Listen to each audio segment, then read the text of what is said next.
চালাতে ভারত তাদের আন্তঃমহাদেশীয় ক্ষেপণাস্ত্র পরমাণু বহনকারী ক্ষেপণাস্ত্র বাংলাদেশের আকাশসীমার উপর দিয়ে তারা পরীক্ষা চালাইছে বাংলাদেশকে কোনো প্রকার ইনফরমেশন ছাড়াই।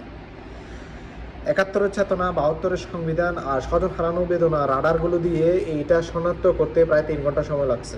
যদি বাংলাদেশে কোনো শত্রুপক্ষের দেশ আগ্রাসন চালায় তাহলে সেটাকে শনাক্ত করতে ৩ দিন সময় লাগবে। কারণ বাংলাদেশের যে ৭১-এর চেতনা রাডার, সাংবিধানিক রাডার এগুলো সবসময় গুলিস্তান আর মগবাজারে বিজি থাকে।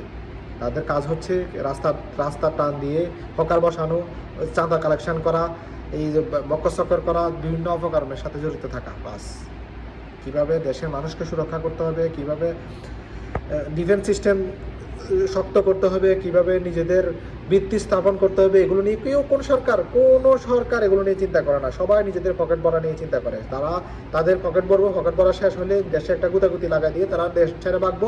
সবচাইতে বেশি ক্ষতিগ্রস্ত হইব আমাদের মতো সাধারণ জনগণগুলো এই যুদ্ধে।